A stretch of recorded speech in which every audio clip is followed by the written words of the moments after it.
I had the idea to do this Big Brother Chris portion of my channel just because I get asked a lot of the same questions on Tumblr, and I guess maybe people don't always have access to like finding those FAQs like really easily, or like maybe they just want like me to answer it in a different way. So I just want to address some of these things that I get, and maybe I can like help give some advice in a way that like maybe you would seek out an older brother or your dad to like tell you like what's urinal etiquette, or like how should I position my prosthetic, or like how do I shave, those sort of things. Like maybe you don't have someone to turn to, so I'm going to try to address some of these topics and maybe get some other guys involved in this channel, because obviously I don't know everything about everything, but I do get asked these things and I'd like to help out as best I can, and I think that this is the most thorough and efficient way that maybe I can help y'all with some of these things.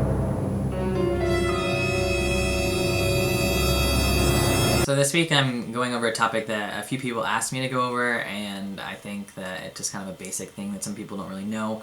How to take care of your prosthetic, so what to wash it with, what to powder it with if you do decide to powder it. It's going to be a pretty quick video, but I'm just going to show you what I use, and I'll put some links below. I got some questions about like prosthetic maintenance and how to clean it or what I put on it. Okay, so to clean it, I mean, this is just the stuff that I use, so there are other things that could work, I guess. But I either just use a body wash, or actually I use like the Summer's Eve cleansing wash, because both of those are in our shower. You can also use dish soap.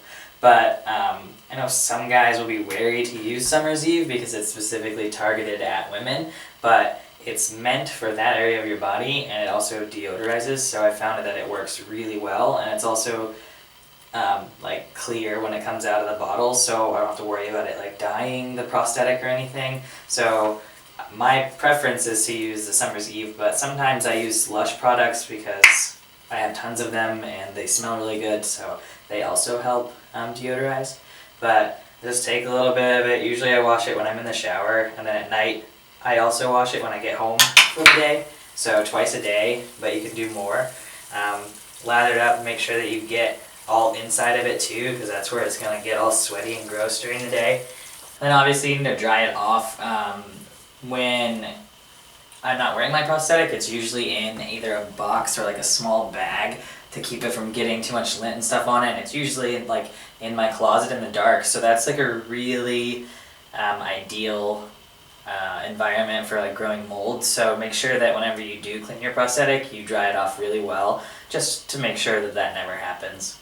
If you don't powder your prosthetic, this thing gets really sticky, really tacky, and it like just really kind of chafes your legs if you don't powder it and make it kind of softer. So I've found that either Burt's Bees dusting powder or Summer's Eve body powder both work really well. They both have a slight scent to them, but nothing overwhelming. And again, the Summer's Eve one might be something that's a turnoff to some trans guys, but it's formulated for that area of your body, it deodorizes, and it just works really, really well. So you can find that one in the feminine hygiene area of the store, and then you can find the Burt's Bees one in like the baby section of the store. It'll be near the other baby powders, but don't just use any baby powder, because some of them do contain talc, which is not good for you. So basically when you're powdering it, I mean, you just kind of can be pretty generous with it. I always do it over the sink just in case it makes a mess.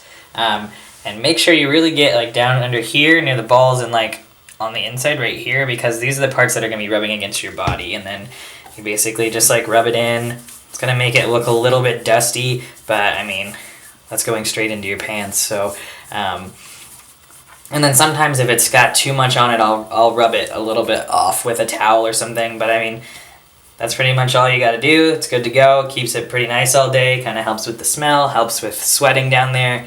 And then, I mean, I just throw this into the jock straps that I showed y'all in my packing video. And then you're good to go for the whole day.